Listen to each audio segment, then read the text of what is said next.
ಆಕಾಶವಾಣಿ ಪ್ರದೇಶ ಸಮಾಚಾರ ಓದುತ್ತಿರುವವರು ಸರ್ವಮಂಗಳ ಎಂ ಕುಶಾಲ್. ಮುಖ್ಯಾಂಶಗಳು: ರಾಮನಗರದಲ್ಲಿ ನಕಲಿ ಔಷಧ ಜಾಲ ಪತ್ತೆ, 5 ಕೋಟಿ ರೂಪಾಯಿಗೂ ಹೆಚ್ಚು ಮೌಲ್ಯದ ನಕಲಿ ಔಷಧಿ ವಶ, ಸಚಿವ ಯುಟಿ ಖಾದರ್. ಮೇಲ್ಮನೆಯಲ್ಲಿ ಸಚಿವ ನಾಗೇಂದ್ರ ರಾಜೀನಾಮೆಗೆ ಆಗ್ರಹಿಸಿ ಬಿಜೆಪಿ ಜೆಡಿಎಸ್ ಸದಸ್ಯರಿಂದ ಪ್ರತಿಭಟನೆ. ಹನೂರು ಗುಂಡಿನ ದಾಳಿ ಪ್ರಕರಣ ತನಿಖಾ ವರದಿ ಬಳಿಕ ಪ್ರತಿಕ್ರಿಯೆ ಮುಖ್ಯಮಂತ್ರಿ ಡಿಕೆ ಶಿವಕುಮಾರ್. ಇಂಡಿ ಬ್ರಾಂಡ್ನೊಂದಿಗೆ ಭಾರತದ ಕಾಫಿ ಪರಿಚಯಿಸಲು ಕಾಫಿ ಬೋರ್ಡ್ ನಿರ್ಧಾರ ಹಾಗೂ ಮಾಜಿ ಸಚಿವ ಬಿಸಿ ನಾಗೇಶ್ ನಿಧನ.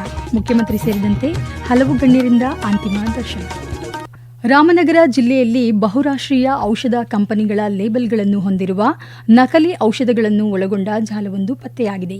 5 ಕೋಟಿ ರೂಪಾಯಿಗೂ ಹೆಚ್ಚು ಮೌಲ್ಯದ ನಕಲಿ ಔಷಧಿಗಳನ್ನು ವಶಪಡಿಸಿಕೊಳ್ಳಲಾಗಿದೆ ಎಂದು ಆರೋಗ್ಯ ಸಚಿವ ಯುಟಿ ಖಾದರ್ ತಿಳಿಸಿದ್ದಾರೆ. ಬೆಂಗಳೂರಿನಲ್ಲಿಂದು ಸುದ್ದಿಗಾರರೊಂದಿಗೆ ಮಾತನಾಡಿದ ಅವರು, ಈ ಕುರಿತಂತೆ ಅಂತಾರಾಜ್ಯ ತನಿಖೆಗೆ ಒತ್ತಾಯಿಸಿದ್ದಾರೆ. ಈ ಜಾಲವು ದೇಶದ ಇತರ ಭಾಗಗಳಲ್ಲಿ ಕಾರ್ಯನಿರ್ವಹಿಸುತ್ತಿರುವ ನಕಲು ಔಷಧ ತಯಾರಿಕಾ ಘಟಕಗಳಿಗೆ ಸಂಪರ್ಕವಿರುವ ಸಾಧ್ಯತೆಯಿದೆ ಎಂದು ಪ್ರಾಥಮಿಕ ತನಿಖೆಯಲ್ಲಿ ತಿಳಿದುಬಂದಿದೆ ಎಂದು ಹೇಳಿದ್ದಾರೆ. ಬಿಡದಿಯಲ್ಲಿರುವ ತೋಟದ ಮನೆಯ ಮೇಲೆ ಔಷಧ ನಿಯಂತ್ರಣ ಇಲಾಖೆ ಮತ್ತು ಆಹಾರ ಸುರಕ್ಷತೆ ಅಧಿಕಾರಿಗಳು ದಾಳಿ ನಡೆಸಿದಾಗ ನಕಲಿ ಔಷಧಿಗಳನ್ನು ಸಂಗ್ರಹಿಸಿ ಮರು ಪ್ಯಾಕ್ ಮಾಡಲಾಗುತ್ತಿತ್ತು ಎಂದು ಮಾಹಿತಿ ನೀಡಿದ್ದಾರೆ. ಪ್ರಭುದೇವ್ ಎಂಬ ವ್ಯಕ್ತಿಯನ್ನು ಪ್ರಕರಣಕ್ಕೆ ಬಂಧಿಸಲಾಗಿದೆ. ರಾಮನಗರ ಪೊಲೀಸ್ ವರಿಷ್ಠಾಧಿಕಾರಿ ಘಟನೆ ಕುರಿತಂತೆ ತನಿಖೆ ನಡೆಸುತ್ತಿದ್ದಾರೆ. ಐಸಿಯುಗಳಲ್ಲಿ ಬಳಸುತ್ತಿರುವ ಮಾತ್ರೆಗಳನ್ನು ನಕಲು ಮಾಡಿ ಬಹುರಾಷ್ಟ್ರೀಯ ಕಂಪನಿಗಳ ಹೆಸರಿನೊಂದಿಗೆ ಲೇಬಲ್ ಮಾಡಲಾಗುತ್ತಿತ್ತು. ಈಗಾಗಲೇ ಕೇಂದ್ರ ಆರೋಗ್ಯ ಸಚಿವಾಲಯ ಹಾಗೂ ಗೃಹ ಸಚಿವಾಲಯಕ್ಕೆ ಈ ಕುರಿತಂತೆ ಮಾಹಿತಿ ನೀಡಲಾಗಿದೆ ಎಂದು ಸಚಿವ ಯುಟಿ ಖಾದರ್ ತಿಳಿಸಿದ್ದಾರೆ. ವಿಧಾನ ಪರಿಷತ್ನಲ್ಲಿಂದು ಸಚಿವ ನಾಗೇಂದ್ರ ರಾಜೀನಾಮೆಗೆ ಆಗ್ರಹಿಸಿ 4ನೇ ದಿನವೂ ಪ್ರತಿಪಕ್ಷ ಬಿಜೆಪಿ ಹಾಗೂ ಜೆಡಿಎಸ್ ಸದಸ್ಯರು ಪ್ರತಿಭಟನೆ ನಡೆಸಿದರು. ಪ್ರತಿಪಕ್ಷ ನಾಯಕ ಛಲವಾದಿ ನಾರಾಯಣಸ್ವಾಮಿ ಮಾತನಾಡಿ, ಮೊದಲು ಸಚಿವ ನಾಗೇಂದ್ರ ರಾಜೀನಾಮೆ ಪಡೆಯಬೇಕು ಎಂದು ಆಗ್ರಹಿಸಿದರು. ಕಳಂಕಿತ ಸಚಿವರನ್ನು ಇಟ್ಟುಕೊಂಡು ಹೇಗೆ ಸದನ ನಡೆಸುತ್ತೀರಾ ಎಂದು ಪ್ರಶ್ನಿಸಿದರು. ಈ ವೇಳೆ ಕಾಂಗ್ರೆಸ್ ಸದಸ್ಯ ರವಿ ಮಾತನಾಡಿ, ರಾಜ್ಯದಲ್ಲಿ ಬರಗಾಲವಿದ್ದು ಅದರ ಬಗ್ಗೆ ಚರ್ಚೆ ನಡೆಸೋಣ. ನಾಗೇಂದ್ರ ವಿಚಾರ ಕುರಿತಂತೆ ನೋಟಿಸ್ ನೀಡಿದ ಬಳಿಕ ಚರ್ಚೆ ನಡೆಯಲಿ ಎಂದು ತಿಳಿಸಿದರು. ಇದಕ್ಕೆ ಒಪ್ಪದ ಪ್ರತಿಪಕ್ಷ ಸದಸ್ಯರು ಪ್ರತಿಭಟನೆ ಮುಂದುವರೆಸಿ ಸಚಿವ ನಾಗೇಂದ್ರ ವಜಾ ಮಾಡುವಂತೆ ಘೋಷಣೆ ಕೂಗಿದರು. ಪ್ರತಿಭಟನೆಯ ನಡುವೆ ಪ್ರಶ್ನೋತ್ತರ ಹಾಗೂ ಶೂನ್ಯ ವೇಳೆ ಕೈಗೊಂಡ ಬಳಿಕ ಸಭಾಪತಿ ಸದನವನ್ನು ಭೋಜನ ವಿರಾಮಕ್ಕೆ ಮುಂದೂಡಿದರು. ಹನೂರು ಶೂಟೌಟ್ ಪ್ರಕರಣದ ಬಗ್ಗೆ ತನಿಖೆ ನಡೆಯುತ್ತಿದ್ದು, ವರದಿ ನೀಡಿದ ಬಳಿಕ ಪ್ರತಿಕ್ರಿಯೆ ನೀಡುವುದಾಗಿ ಮುಖ್ಯಮಂತ್ರಿ ಡಿಕೆ ಶಿವಕುಮಾರ್ ತಿಳಿಸಿದ್ದಾರೆ. ಬೆಂಗಳೂರಿನಲ್ಲಿಂದು ಸುದ್ದಿಗಾರರೊಂದಿಗೆ ಮಾತನಾಡಿದ ಅವರು, ಪ್ರಕರಣಕ್ಕೆ ಸಂಬಂಧಿಸಿದಂತೆ ಅರಣ್ಯ ಸಚಿವರು ತನಿಖೆ ನಡೆಸುತ್ತಿದ್ದಾರೆ. ಹೀಗಾಗಿ ಯಾವುದೇ ಪ್ರತಿಕ್ರಿಯೆ ನೀಡುವುದಿಲ್ಲ ಎಂದು ಹೇಳಿದ್ದಾರೆ. ಚಾಮರಾಜನಗರ ಜಿಲ್ಲೆಯ ಹನೂರಿನಲ್ಲಿ ನಡೆದ ಗುಂಡಿನ ದಾಳಿ ಪ್ರಕರಣಕ್ಕೆ ಸಂಬಂಧಿಸಿದಂತೆ ತಮಿಳುನಾಡು ವಿಧಾನಸಭೆ ನಿರ್ಣಯ ಅಂಗೀಕರಿಸಿದ್ದು, ಇದು ರಾಜ್ಯಕ್ಕೆ ಮಾಡಿದ ಅವಮಾನ ಎಂದು ಪ್ರತಿಪಕ್ಷ ನಾಯಕ ಆರ್ ಅಶೋಕ ತಿಳಿಸಿದ್ದಾರೆ. ಬೆಂಗಳೂರಿನಲ್ಲಿಂದು ಸುದ್ದಿಗಾರರೊಂದಿಗೆ ಮಾತನಾಡಿದ ಅವರು, ಇದು ರಾಜ್ಯಕ್ಕೆ ಸಂಬಂಧಿಸಿದ ವಿಷಯವಾಗಿದ್ದು ಇಲ್ಲಿಯೇ ಪರಿಹರಿಸಬೇಕು ಎಂದು ಹೇಳಿದ್ದಾರೆ. ರಾಜ್ಯ ಅರಣ್ಯ ಇಲಾಖೆ ಈ ಘಟನೆಯನ್ನು ನಿರ್ವಹಿಸಿದ ರೀತಿ ಗಂಭೀರ ಪ್ರಶ್ನೆಗಳನ್ನು ಹುಟ್ಟುಹಾಕಿದೆ ಎಂದು ಅಭಿಪ್ರಾಯಪಟ್ಟಿದ್ದಾರೆ. ಭಾರತದ ಕಾಫಿ ರಫ್ತು ಗಣನೀಯವಾಗಿ ಪ್ರಗತಿ ಸಾಧಿಸಿದ್ದು, 2021-22ರಲ್ಲಿ $1 ಶತಕೋಟಿ ನಷ್ಟಿದ್ದ ಕಾಫಿ ರಫ್ತು 2025-26ರಲ್ಲಿ $2 ಶತಕೋಟಿ ಮೀರಿದೆ ಎಂದು ಕಾಫಿ ಬೋರ್ಡ್ ಮುಖ್ಯ ಕಾರ್ಯನಿರ್ವಹಣಾಧಿಕಾರಿ ಕೂರ್ಮರಾವ್ ತಿಳಿಸಿದ್ದಾರೆ. ಬೆಂಗಳೂರಿನಲ್ಲಿಂದು ಸುದ್ದಿಗಾರರೊಂದಿಗೆ ಮಾತನಾಡಿದ ಅವರು, ಭಾರತ ಕಾಫಿ 140 ರಾಷ್ಟ್ರಗಳಿಗೆ ರಫ್ತಾಗುತ್ತಿದ್ದು, ಇದರಲ್ಲಿ 39% ಮೌಲ್ಯವರ್ಧಿತ ಕಾಫಿಯಾಗಿದೆ. ಕಾಫಿಯ ದೇಶೀಯ ಬೇಡಿಕೆ 20% ಹೆಚ್ಚಾಗಿದೆ ಎಂದು ಹೇಳಿದ್ದಾರೆ. ಈ ವರ್ಷದ ಏಪ್ರಿಲ್-ಜುಲೈ ನಡುವೆ 1.68 ಲಕ್ಷ ಟನ್ ಕಾಫಿ ಉತ್ಪಾದಿಸಲಾಗಿದೆ. 2025-26ರಲ್ಲಿ 3.73 ಲಕ್ಷ ಟನ್ ಉತ್ಪಾದನೆಯಾಗಿದ್ದ ಕಾಫಿ ಈ ವರ್ಷ 4 ಲಕ್ಷ ಟನ್ಗಿಂತ ಹೆಚ್ಚಾಗುವ ಸಾಧ್ಯತೆಯಿದೆ ಎಂದು ಹೇಳಿದ್ದಾರೆ. ಉತ್ಪಾದನಾ ಗುಣಮಟ್ಟ ನಿಗದಿಪಡಿಸಿ ಇಂಡಿ ಕಾಫಿ ಎಂಬ ಬ್ರ್ಯಾಂಡ್ನೊಂದಿಗೆ ಭಾರತದ ಕಾಫಿಯನ್ನು ಪರಿಚಯಿಸುವ ಪ್ರಯತ್ನ ನಡೆದಿದೆ. ಉತ್ಪಾದನೆ ಗುಣಮಟ್ಟ ನಿಗದಿಪಡಿಸಿದಂತೆ ಸಂಸ್ಕರಣಾ ಗುಣಮಟ್ಟ ನಿಗದಿಪಡಿಸುವ ಪ್ರಕ್ರಿಯೆ ಜಾರಿಯಲ್ಲಿದೆ ಎಂದು ಅವರು ತಿಳಿಸಿದ್ದಾರೆ. ಪ್ರದೇಶ ಸಮಾಚಾರ ಕೇಳುತ್ತಿದ್ದೀರಿ. ನಮ್ಮ ಎಲ್ಲಾ ರಾಷ್ಟ್ರೀಯ ವಾರ್ತೆಗಳು ಹಾಗೂ ಪ್ರದೇಶ ಸಮಾಚಾರ ಈಗ ಆಕಾಶವಾಣಿ ನ್ಯೂಸ್ ಕನ್ನಡ ಯೂಟ್ಯೂಬ್ ಚಾನೆಲ್ನಲ್ಲಿ ಲಭ್ಯ. ನಮ್ಮ ಎಕ್ಸ್ ಖಾತೆ ಮತ್ತು ಇನ್ಸ್ಟಾಗ್ರಾಂ ಖಾತೆ ಆಕಾಶವಾಣಿ ನ್ಯೂಸ್ ಕನ್ನಡ. ಹೆಚ್ಚಿನ ಮಾಹಿತಿಗಾಗಿ ನಮ್ಮ ಫೇಸ್ಬುಕ್ ಖಾತೆ AIR ಕನ್ನಡ ನ್ಯೂಸ್ ಅನುಸರಿಸಿ. ಮಾಹಿತಿಯ ಹೂರಣ ವಾರದ ಕಾರ್ಯಕ್ರಮ ಪ್ರಚಲಿತ ವಿದ್ಯಮಾನ ಪ್ರತಿ ಬುಧವಾರ 9:15.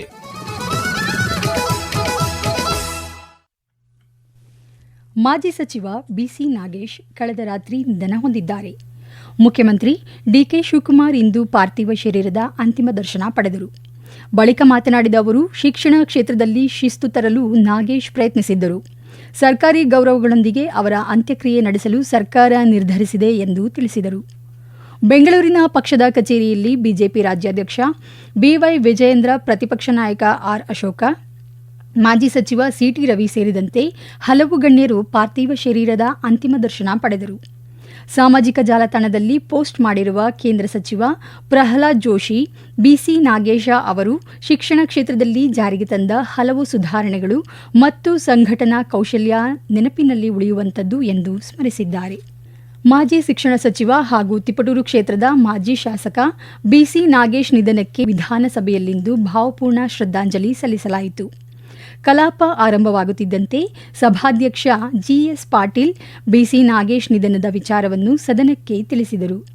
ಶಿಕ್ಷಣ ಸಚಿವರಾಗಿದ್ದ ಅವಧಿಯಲ್ಲಿ ಶಾಲಾ ಕಾಲೇಜುಗಳಲ್ಲಿ ಸಮವಸ್ತ್ರ ನಿಯಮ, ಶಿಸ್ತು ಪಾಲನೆ ಸೇರಿದಂತೆ ಹಲವು ವಿಚಾರಗಳಲ್ಲಿ ದೇಶದ ಗಮನ ಸೆಳೆದಿದ್ದರು ಎಂದು ಸ್ಮರಿಸಿದರು. ಪಕ್ಷಾತೀತವಾಗಿ ಸದನದಲ್ಲಿ ಎಲ್ಲಾ ನಾಯಕರು ಅವರ ಸಾಧನೆಯನ್ನು ಕೊಂಡಾಡಿದರು. ಬಳಿಕ ಮೌನಾಚರಣೆ ಮೂಲಕ ವಿಧಾನಸಭೆಯಲ್ಲಿ ಶ್ರದ್ಧಾಂಜಲಿ ಸಲ್ಲಿಸಲಾಯಿತು. ಮೇಲ್ಮನೆಯಲ್ಲೂ ಕಲಾಪ ಆರಂಭವಾಗುತ್ತಿದ್ದಂತೆ ಸಭಾಪತಿ ಸಲೀಂ ಅಹಮದ್ ಸಂತಾಪ ಸೂಚನೆ ಮಂಡಿಸಿ, ಹಿರಿಯ ರಾಜಕಾರಣಿ ಮಾಜಿ ಸಚಿವ BC ನಾಗೇಶ್ ಅನಾರೋಗ್ಯದಿಂದ ನಿಧನ ಹೊಂದಿದ್ದಾರೆ ಎಂದು ಸದನಕ್ಕೆ ತಿಳಿಸಲು ವಿಷಾದ ವ್ಯಕ್ತಪಡಿಸುವುದಾಗಿ ಹೇಳಿದರು. ಸಭಾನಾಯಕ ಡಾಕ್ಟರ್ ಯತೀಂದ್ರ ಸಿದ್ದರಾಮಯ್ಯ ಸಂತಾಪ ಸೂಚನೆಯನ್ನು ಅನುಮೋದಿಸಿ 1959ರಲ್ಲಿ ಜನಿಸಿದ BC ನಾಗೇಶ್ ತಿಪಟೂರು ವಿಧಾನಸಭಾ ಕ್ಷೇತ್ರದಿಂದ 2008 ಮತ್ತು 2018ರಲ್ಲಿ ಜಯಗಳಿಸಿ 2 ಬಾರಿ ಶಾಸಕರಾಗಿ ಆಯ್ಕೆಯಾಗಿದ್ದರು. 2021ರಲ್ಲಿ ಬಸವರಾಜ ಬೊಮ್ಮಾಯಿ ನೇತೃತ್ವದ ಬಿಜೆಪಿ ಸರ್ಕಾರದಲ್ಲಿ ಅವರು ಪ್ರಾಥಮಿಕ ಮತ್ತು ಪ್ರೌಢ ಶಿಕ್ಷಣ ಸಚಿವರಾಗಿ ಕಾರ್ಯನಿರ್ವಹಿಸಿದ್ದರು. ಶಿಕ್ಷಣ ಕ್ಷೇತ್ರದಲ್ಲಿ ಬದಲಾವಣೆ ತರಲು ಶ್ರಮಿಸಿದ್ದರು ಎಂದು ಸ್ಮರಿಸಿದರು. ವಿಪಕ್ಷ ನಾಯಕ ಛಲವಾದಿ ನಾರಾಯಣಸ್ವಾಮಿ ಮಾತನಾಡಿ, ಶಿಕ್ಷಣ ಕ್ಷೇತ್ರದ ಅಭಿವೃದ್ಧಿಗೆ ಹಾಗೂ ತಿಪಟೂರು ಮತ್ತು ತುಮಕೂರು ಭಾಗದ ಜನರ ಸೇವೆಗೆ ಅವರು ನೀಡಿದ ಕೊಡುಗೆ ಸದಾ ಸ್ಮರಣೀಯ ಎಂದು ಹೇಳಿದರು. ಉಪಮುಖ್ಯಮಂತ್ರಿ ಡಾಕ್ಟರ್ G. ಪರಮೇಶ್ವರ್ ಮಾತನಾಡಿ, ತಮ್ಮ ಸರಳ ವ್ಯಕ್ತಿತ್ವದಿಂದಲೇ ನಾಗೇಶ್ ರಾಜ್ಯದ ಗಮನ ಸೆಳೆದಿದ್ದರು. ಸಚಿವರಾದ ಮೇಲೂ ತುಮಕೂರಿನಿಂದ ಬೆಂಗಳೂರಿಗೆ ರೈಲಿನಲ್ಲಿ ಪ್ರಯಾಣಿಸುತ್ತಿದ್ದರು ಎಂದು ಹೇಳಿದರು. ವಿಪಕ್ಷ ಮುಖ್ಯ ಸಚೇತಕ N. ರವಿಕುಮಾರ್, ಕೇಶವ ಪ್ರಸಾದ್ ಸೇರಿದಂತೆ ಹಲವರು ಸಂತಾಪ ಸೂಚನೆಯಾಡಿ ಮಾತನಾಡಿದರು. ಬಳಿಕ ಸದಸ್ಯರು ಎದ್ದು ನಿಂತು 1 ನಿಮಿಷ ಮೌನಾಚರಣೆ ಮಾಡುವ ಮೂಲಕ ಮೃತರಿಗೆ ಸಂತಾಪ ಸೂಚಿಸಿದರು. ಕೆಪಿಎಸ್ಸಿ ಮಾಜಿ ಅಧ್ಯಕ್ಷ ಶಿವಶಂಕರಪ್ಪ ಅವರು ಬೆಂಗಳೂರು ನಿವಾಸದ ಮೇಲೆ ಜಾರಿ ನಿರ್ದೇಶನಾಲಯ ಅಧಿಕಾರಿಗಳು ದಾಳಿ ಮುಂದುವರೆಸಿದ್ದಾರೆ.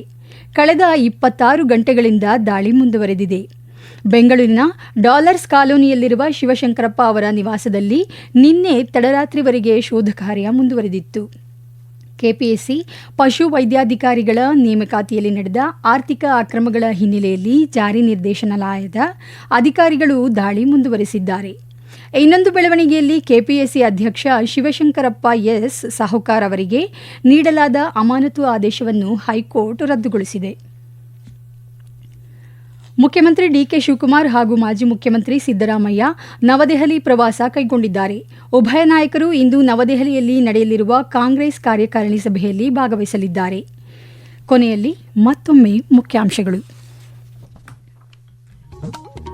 ರಾಮನಗರದಲ್ಲಿ ನಕಲಿ ಔಷಧ ಜಾಲ ಪತ್ತೆ, 5 ಕೋಟಿ ರೂಪಾಯಿಗೂ ಹೆಚ್ಚು ಮೌಲ್ಯದ ನಕಲಿ ಔಷಧಿ ವಶ, ಸಚಿವ UT ಖಾದರ್. ಮೇಲ್ಮನೆಯಲ್ಲಿ ಸಚಿವ ನಾಗೇಂದ್ರ ರಾಜೀನಾಮೆಗೆ ಆಗ್ರಹಿಸಿ ಬಿಜೆಪಿ ಜೆಡಿಎಸ್ ಸದಸ್ಯರಿಂದ ಪ್ರತಿಭಟನೆ. ಹನೂರು ಗುಂಡಿನ ದಾಳಿ ಪ್ರಕರಣ ತನಿಖಾ ವರದಿ ಬಳಿಕ ಪ್ರತಿಕ್ರಿಯೆ, ಮುಖ್ಯಮಂತ್ರಿ DK ಶಿವಕುಮಾರ್. ಇಂಡಿ ಬ್ರ್ಯಾಂಡ್ನೊಂದಿಗೆ ಭಾರತದ ಕಾಫಿ ಪರಿಚಯಿಸಲು ಕಾಫಿ ಬೋರ್ಡ್ ನಿರ್ಧಾರ. ಹಾಗೂ ಮಾಜಿ ಸಚಿವ BC ನಾಗೇಶ್ ನಿಧನ, ಮುಖ್ಯಮಂತ್ರಿ ಸೇರಿದಂತೆ ಹಲವು ಗಣ್ಯರಿಂದ ಅಂತಿಮ ದರ್ಶನ. ಇಲ್ಲಿಗೆ ಪ್ರದೇಶ ಸಮಾಚಾರ ಮುಗಿಯಿತು. ನಮ್ಮ ಮುಂದಿನ ವಾರ್ತಾ ಪ್ರಸಾರ ಸಂಜೆ 6:40 ನಿಮಿಷಕ್ಕೆ.